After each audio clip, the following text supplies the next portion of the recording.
दिवाली के 5 दिनों के त्यौहार की शुरुआत धनतेरस के दिन से होती है।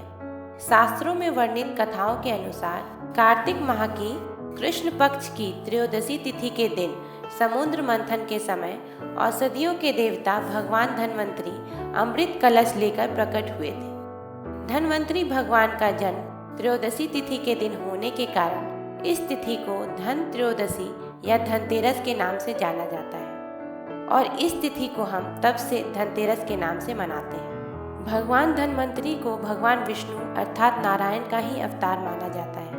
वे औषधि के जनक माने गए हैं। सृष्टि में चिकित्सा विज्ञान के विस्तार के लिए भगवान विष्णु ने धन्वंतरी के अवतार में जन्म लिया था।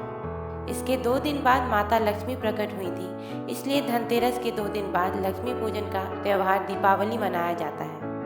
धनतेरस के दिन भगवान धन्वंतरी की पूजा करने से व्यक्ति को निरोगी काया मिलती है, साथ ही परिवार से दरिद्रता दूर होती है। धनतेरस के दिन धन संपत्ति की प्राप्ति के लिए पूजा स्थान पर भगवान धन्वंतरी के साथ साथ माता लक्ष्मी और कुबेर की भी पूजा दीप जलाकर की जाती है। इसके अलावा मृत्यु के देवता यमराज के लिए घर के मुख्य द्वार पर भी दीप जलाया जाता है। इसे यम का दिया भी कहते हैं।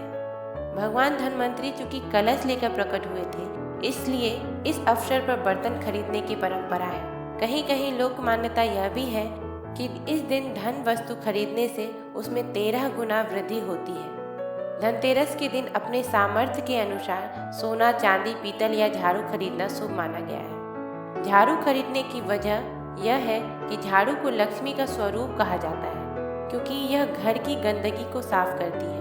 गंदगी को दरिद्रता माना गया है और जहाँ गंदगी होती है वहाँ कभी लक्ष्मी नहीं रहती, इसलिए लोग धनतेरस के दिन झाड़ू लेकर आते हैं। दीपावली से 1 दिन पहले यानी नरक चौदस को झाड़ू से घर की सफाई करते हैं और दरिद्रता को दूर करते हैं। इसके बाद घर को बहुत सुंदर से सजाकर माता लक्ष्मी के आगमन की तैयारी करते हैं और दीपावली के दिन विधिवत उनकी पूजा करते हैं।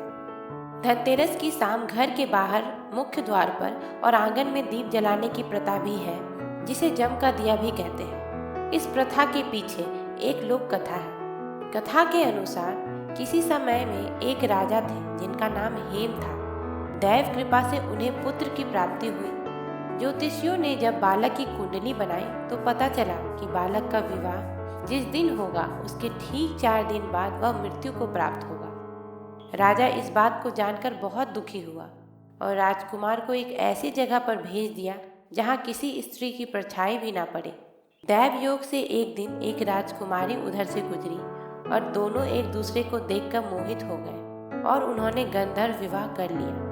विवाह के पश्चात विधि का विधान सामने आया और विवाह के 4 दिन बाद यमदूत उस राजकुमार के प्राण लेने आ पहुंचे। जब यमदूत राजकुमार के प्राण ले जा रहे थे, उस वक्त नवविवाहिता उसकी पत्नी का विलाप सुनकर उनका हृदय भी द्रवित हो उठा, परंतु विधि के अनुसार उन्हें अपना कार्य करना पड़ा। यमदूतों में से एक ने यम देवता से विनती की, हे यमराज, क्या कोई ऐसा उपाय नहीं है जिससे मनुष्य अकाल मृत्यु से मुक्त हो जाए?